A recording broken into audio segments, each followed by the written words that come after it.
আসসালামু আলাইকুম। এটিএন বাংলা গ্রামগঞ্জের খবরে সবাইকে স্বাগত জানাচ্ছি আমি শান্তা ইসলাম। শুরুতেই সংবাদ শিরোনাম। মধ্যরাতে শেষ হচ্ছে চতুর্থ ধাপের উপজেলা নির্বাচনের প্রচার প্রচারণা। ৫ জুন ৫৫ উপজেলায় ভোট গ্রহণ।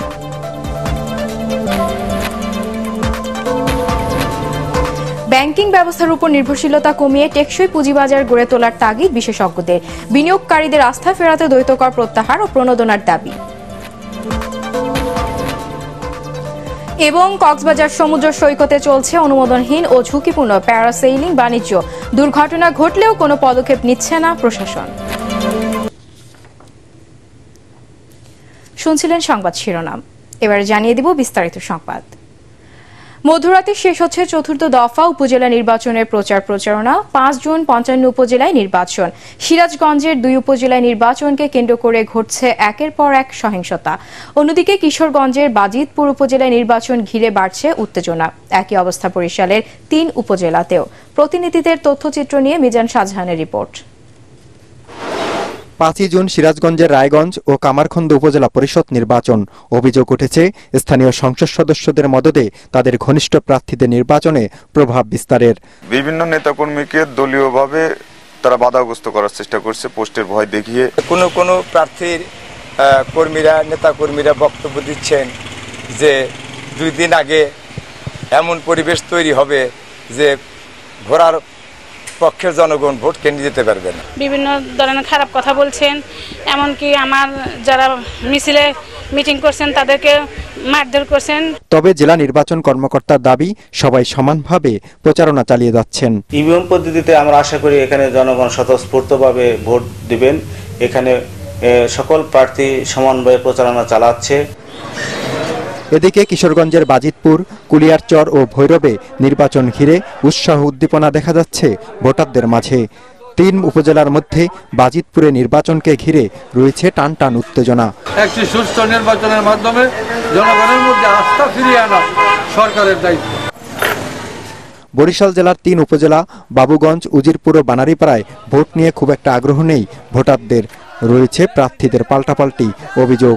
উনি তো বাধা দিচ্ছেন, আর আমরা কোনোভাবেই কিন্তু ওনাকে থামাতে পারছি না। তার সংখ্যা যে সুষ্ঠু নির্বাচন হলে তিনি হইতে পারবেন না, কারণ তিনি অনেক কালো টাকা ছড়াইতেছেন। কারণ একজন প্রার্থী যখন নিশ্চিত জানে যে হাইরে যেতেছে, তখন কিছু পাগলের প্রলাপ বকে। জমে উঠেছে মির্জাপুর উপজেলা নির্বাচনের প্রচার প্রচারণা। নির্বাচনকে ঘিরে বাসতৈল খলিলুর রহমান কলেজ প্রাঙ্গণে নির্বাচনী জনসভা অনুষ্ঠিত হয়। এতে সভাপতিত্ব করেন আজহারুল ইসলাম। সভায় উপস্থিত ছিলেন 3 জন প্রার্থী। তারা হলেন চেয়ারম্যান পদপ্রার্থী SM মোজাহিদুল ইসলাম মনির, পুরুষ ভাইস চেয়ারম্যান পদপ্রার্থী শওকত মীরা ও মহিলা ভাইস চেয়ারম্যান পদপ্রার্থী মাহবুবা শাহরিন। সভায় ঢাকা মহানগর উত্তর যুবলীগের সিনিয়র সহসভাপতি জাহান M A রহমান, উপস্থাপিকা ইশরাত পায়েল, মির্জাপুর মহিলা আওয়ামী লীগ নেত্রী কণা ও চিত্রনায়ক DA তায়েব সহ বিশিষ্টজনরা বক্তব্য রাখেন। এদিকে পটুয়াখালী রাঙাবালী উপজেলা পরিষদ নির্বাচনে হাইকোর্ট থেকে চেয়ারম্যান পদে প্রার্থিতা ফিরে পেয়েছেন সাইদুজ্জামান মামুন। ভাইস চেয়ারম্যান প্রার্থী রওশন মৃধা ও বেগম ফেরদৌসী। আচরণবিধি ভঙ্গের অভিযোগে রোববার তাদের প্রার্থিতা বাতিল করেছিল নির্বাচন কমিশন। মিজান শাহজাহান, এটিএন বাংলা। ষষ্ঠ উপজেলা পরিষদ নির্বাচনের প্রথম ধাপে বরিশাল বিভাগে নির্বাচিত চেয়ারম্যান, ভাইস চেয়ারম্যান ও মহিলা ভাইস চেয়ারম্যানদের শপথ অনুষ্ঠিত হয়েছে। সার্কিট হাউস হল রুমে বরিশাল সদর, বাকেরগঞ্জ, পিরোজপুর সদর, ইন্দুরকানী ও নাজিরপুর উপজেলার চেয়ারম্যান ও ভাইস চেয়ারম্যানদের শপথ বাক্য পাঠ করান বরিশালের বিভাগীয় কমিশনার শওকত আলী। অনুষ্ঠানে পুলিশের বরিশাল রেঞ্জ DIG জামিল হাসান, নগর পুলিশ কমিশনার জিহাদুল কবির ও জেলা প্রশাসক শহীদুল ইসলাম সহ বিশিষ্টজনেরা উপস্থিত ছিলেন।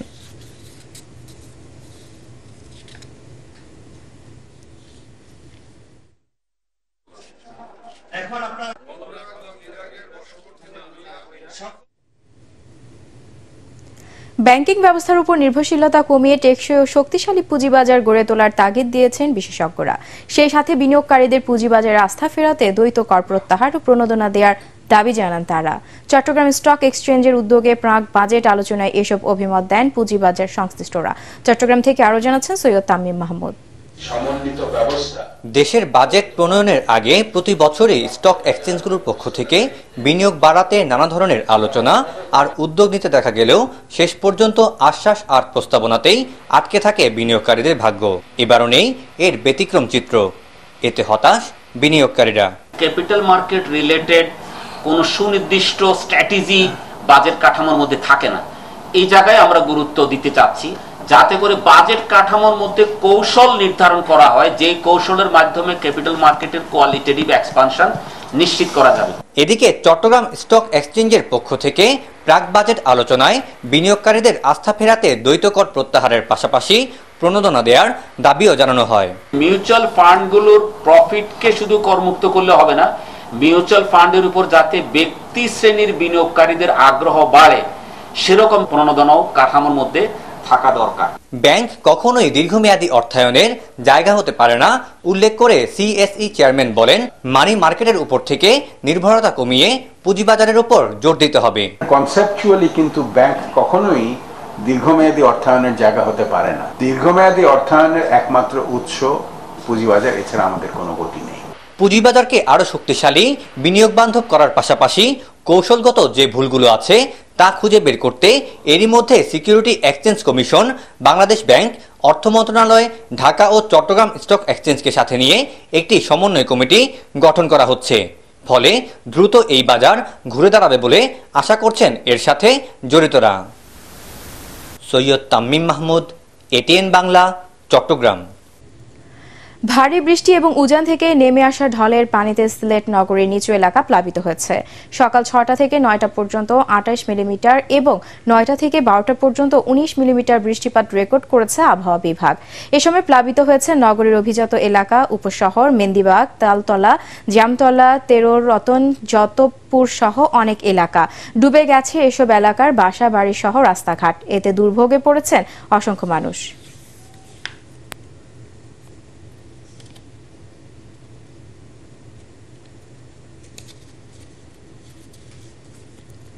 কুড়িগ্রামের রৌমারী, রাজীবপুর, চিলমারী ও উলিপুর এলাকার উন্নয়ন ও নদী ভাঙন রোধে মতবিনিময় সভা অনুষ্ঠিত হয়েছে। রৌমারী উপজেলার সোনাপুর হাই স্কুল মাঠে অনুষ্ঠিত সভায় প্রধান অতিথি ছিলেন পানি সম্পদ প্রতিমন্ত্রী জাহিদ ফারুক। কুড়িগ্রাম 4 আসনের এমপি বিপ্লব হাসান পলাশ, কুড়িগ্রাম 3 আসনের এমপি সোমেন্দ্র প্রসাদ পান্ডে, গাইবান্ধা 5 আসনের এমপি মাহমুদ হাসান ও পানি সম্পদ মন্ত্রণালয়ের অতিরিক্ত সচিব আ.ল.ম বজলুর রশিদ সভায় অন্যান্যের মধ্যে বক্তব্য রাখেন। নড়াইলের কালিয়া পৌর মেয়র ওয়াহিদুজ্জামান হীরার দুর্নীতি, অনিয়ম, স্বেচ্ছাচারিতা ও ক্ষমতার অপব্যবহারের অভিযোগ এনে সংবাদ সম্মেলন করেছেন পৌর কাউন্সিলররা। সকালে কালিয়া পৌর ভবনে 10 জন কাউন্সিলর এই সংবাদ সম্মেলন করেন। এতে লিখিত বক্তব্য পাঠ করেন প্যানেল মেয়র মোহাম্মদ আসলাম খান। এ সময় তিনি জানান, মেয়র হাট বাজার ইজারার টাকা ব্যক্তিগতভাবে গ্রহণ করে তা পৌরসভায় জমা দেননি। এছাড়া নিজের পছন্দের ব্যক্তিকে ইজারা দেওয়ার পাশাপাশি টোল আদায় করে নিজেই তা বুঝে নিচ্ছেন। পৌরসভার জায়গা দখল করে ব্যক্তিগত মার্কেট নির্মাণ করার অভিযোগও করেন তারা। কাঁচা চামড়ার পচন ঠেকাতে নাটোরের মাদ্রাসাগুলোতে বিনামূল্যেই লবণ সরবরাহের সিদ্ধান্ত নিয়েছে জেলা প্রশাসন। আসন্ন ঈদুল আজহায় দেশের দ্বিতীয় বৃহত্তম চামড়া মার্কেট নাটোরের চক বৈদ্যনাথে এর ব্যবস্থাপনা, নিরাপত্তা ও বাজারজাতকরণ বিষয়ে আয়োজিত এক সভায় এই সিদ্ধান্ত নেওয়া হয়। জেলা প্রশাসক আবু নাসের ভুইয়া, নাটোর পৌরসভার মেয়র উমা চৌধুরী জলি, সদর উপজেলা চেয়ারম্যান শরীফুল ইসলাম রমজান, মসজিদের ইমাম, খতিব, মাদ্রাসার মুহতামিম ও জেলা চামড়া ব্যবসায়ী সমিতির নেতারা সভায় উপস্থিত ছিলেন। কক্সবাজার সমুদ্র সৈকতে অনুমোদনহীন ও ঝুঁকিপূর্ণ প্যারাসেইলিং বাণিজ্য থামছেই না। কয়েকদিন পরপরই দুর্ঘটনা ঘটলেও এই বিষয়ে কোনো পদক্ষেপ নিচ্ছে না প্রশাসন। বড় ধরনের দুর্ঘটনা এড়াতে এখনই পদক্ষেপ নিতে প্রশাসনের প্রতি তাগিদ দিয়েছেন পর্যটকরা। কক্সবাজার থেকে মোয়াজ্জেম হোসেন শাকিলের পাঠানো তথ্যচিত্রের রিপোর্ট আরও জানাচ্ছেন আশিকুর রহমান। কক্সবাজার সৈকতে বিনোদনের অন্যতম মাধ্যম প্যারাসেইলিং। দেখলেই মনে হয় এ যেন পাখির মতো মুক্ত বাতাসে উড়ে বেড়ানো। রোমাঞ্চকর এই অনুভূতির অভিজ্ঞতা কেনা পেতে চায়। তবে রোমাঞ্চকর এই বিনোদন কতটা ঝুঁকিপূর্ণ তা হয়তো অনেকেই জানে না। কোনো রকম প্রশিক্ষণ ছাড়াই পর্যটকদের ঝুঁকিতে ফেলছে কতিপয় অসাধু ব্যবসায়ীরা। অনুমোদনহীন এই প্যারাসেইলিংয়ে নেই কোনো নিরাপত্তা। কয়েকদিন পরপরই ঘটছে দুর্ঘটনা। গেল সপ্তাহে প্যারাসেলিং এর সময় সাগরে পড়ে যায় এক শিশু। সত্যিকারের গাইডের দরকার আছে, যেমন ডুবে যাইতাম, ডুবে গেলে মরার চান্স একটু বেশি ছিল। আমার কাছে মনে হয় ওনাদের স্কিল পার্সোনালের অভাব আছে। ওনারা যদি আরেকটু ট্রেন কাউকে দিয়ে এই জিনিসটা মেনটেন করতো তাহলে হয়তোবা এই ছোটখাটো দুর্ঘটনাগুলো ঘটতো না। এমন দুর্ঘটনা ধামাচাপার চেষ্টাও চালিয়ে যাচ্ছেন প্যারাসেলিং ব্যবসায়ীরা। তারা বলছেন এমন ঘটনা প্যারাসেলিং এ অস্বাভাবিক কিছু নয়। হয় না যে তা না, আপনার লাকে একটা হতেও পারে, ত্রুটি বিচ্ছেদ, ইঞ্জিন ত্রুটি বিচ্ছেদ দেখা দিলে আপনার প্যারাসেলিং পানিতে পড়তে পারে। জেলা প্রশাসন বলছে শর্ত সাপেক্ষে কক্সবাজার সৈকতে 14টি প্যারাসেলিং পরিচালনার অনুমতি দেয়া হয়েছে। তবে কয়েকটি দুর্ঘটনার পর এ বিষয়ে নতুন করে ভাবছে প্রশাসন। প্যারাসেলিং চাইলে আমরা বন্ধ করতে পারি, কিন্তু বন্ধটার সমাধান না, আমাদের সলিউশন আসতে হবে যেটা ভালোভাবে ইফেক্টিভলি উইথ সিকিউরিটি, টুরিস্ট কোনো অ্যাক্সিডেন্টের শিকার না হয়, আর সেটিকে নিশ্চিত করার ব্যবস্থা করছি আমরা। প্যারাসেলিং এ নিরাপত্তাকে অগ্রাধিকারে না রাখলে এমন দুর্ঘটনা কক্সবাজারের পর্যটন খাতে নেতিবাচক প্রভাব পড়তে পারে বলে মনে করছেন পর্যটকরা। Bureau report, ATN Bangla. Sirajganj সদর উপজেলার খোকসাবাড়ি ইউনিয়নের শালুয়া ভিটায় ঈদুল আজহা উপলক্ষে গরুর হাট পুনরায় চালুর দাবিতে সড়ক অবরোধ ও অবস্থান কর্মসূচি পালন করেছেন স্থানীয়রা। সিরাজগঞ্জ কাজীপুর শেরপুর আঞ্চলিক সড়কে এই অবরোধ করেন তারা। হাট এলাকার অন্তত 20 গ্রামের কয়েক হাজার নারী পুরুষ অবরোধ কর্মসূচিতে অংশ নেন। পরে সিরাজগঞ্জ সদর উপজেলা চেয়ারম্যান রিয়াজ উদ্দিনের আশ্বাসে আন্দোলনকারীরা অবরোধ থেকে সরে দাঁড়ান।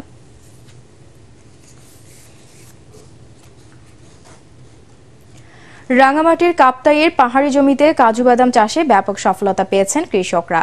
কৃষি সম্প্রসারণ বিভাগের তত্ত্বাবধানে রাইখালি পাহাড়ের 30 হেক্টর জমিতে কাজু বাদামের বাণিজ্যিক চাষ করা হয়। এই প্রকল্পের আওতায় 10 জন কৃষক 7000 M23 জাতের কাজু বাদাম গাছের চারা রোপণ করেন। রোপণের 3 বছরের মধ্যে প্রায় 4500 গাছে এই বছর ফল এসেছে। ফল সংগ্রহের পাশাপাশি এখন বাগান পরিচর্যায় ব্যস্ত সময় পার করছেন কৃষকরা। আগামী কয়েক বছরের মধ্যেই রাঙ্গামাটির পাহাড়ি জমিতে কাজু বাদামের ফলন আরও বাড়বে বলে আশা করছে কৃষি বিভাগ।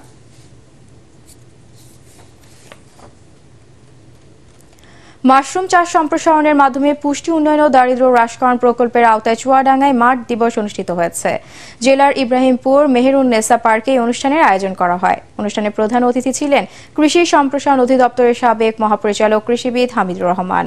এতে বক্তারা বলেন, মাশরুমের মধ্যে রয়েছে রোগ প্রতিরোধ ক্ষমতা, তাই অত্যন্ত পুষ্টিকর এই সবজি নিয়মিত খেলে দেশে পুষ্টিহীনতা দূর করা সম্ভব। 2 শতাধিক কৃষাণী মাঠ দিবসের অনুষ্ঠানে উপস্থিত ছিলেন।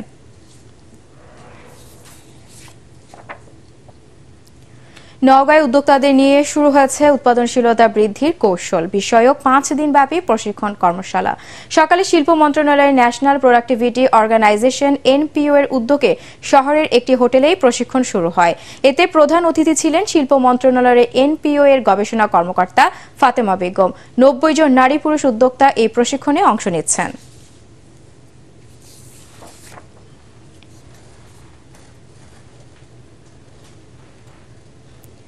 মাগুরা জেলার 99টি কমিউনিটি ক্লিনিকে উন্নত চিকিৎসা উপকরণ বিতরণ, মা ও শিশু কর্নার স্থাপন এবং বৃক্ষরোপণ করা হয়েছে। দুপুরে বীর মুক্তিযোদ্ধা আসাদুজ্জামান মিলনায়তনে আয়োজিত এক অনুষ্ঠানে এইসব উপকরণ বিতরণ করা হয়। জেলা প্রশাসক মোহাম্মদ আবু নাসির বেগ ও সিভিল সার্জন ডাক্তার শামীম কবির সহ কমিউনিটি ক্লিনিকের স্বাস্থ্যকর্মীরা এ সময় উপস্থিত ছিলেন।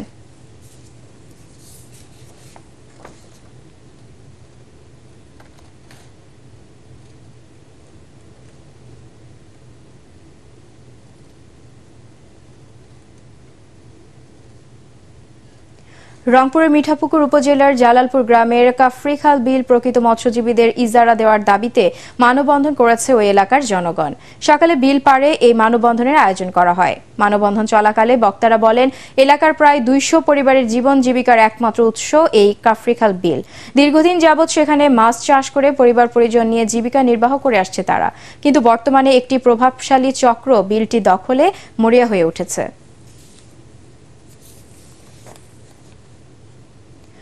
মেহেরপুর গাংনীতে আফ্রিকান ওপেন বিন জাতের 8টি বিদেশি পাখি উদ্ধার করেছে র্যাব। গতরাতে গাংনীর র্যাব 12 এর একটি দল উপজেলার চোখতলা এলাকায় অভিযান চালিয়ে একটি প্রাইভেট কার থেকে পাখিগুলো উদ্ধার করে। এ সময় গাড়িটির চালক আশরাফ আলীকে আটক করা হয়। পরে ভ্রাম্যমাণ আদালতের মাধ্যমে আশরাফ আলীকে 10,000 টাকা জরিমানা করেন উপজেলা নির্বাহী কর্মকর্তা প্রীতম সাহা। পাখিগুলো মুজিবনগর সীমান্ত দিয়ে ভারতে পাচার করার উদ্দেশ্যে নেওয়া হচ্ছিল বলে ধারণা করা হচ্ছে।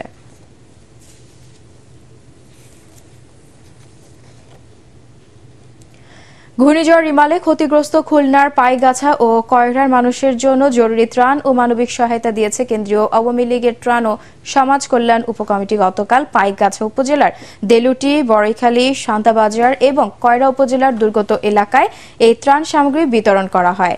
দলের কেন্দ্রীয় যুগ্ম সাধারণ সম্পাদক আ.ফ.ম. বাহাউদ্দিন নাসিম, ত্রাণ ও সমাজ কল্যাণ সম্পাদক আমিনুল ইসলাম আমিন এবং খুলনা ৬ আসনের সংসদ সদস্য মোহাম্মদ রশিদুজ্জামান সহ স্থানীয় নেতারা এ সময় উপস্থিত ছিলেন।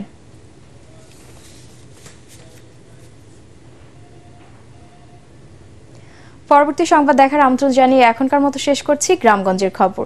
এটিএন বাংলা সংবাদ ইউটিউবে দেখতে ব্রাউজ করুন youtube/ATN Bangla News। ধন্যবাদ।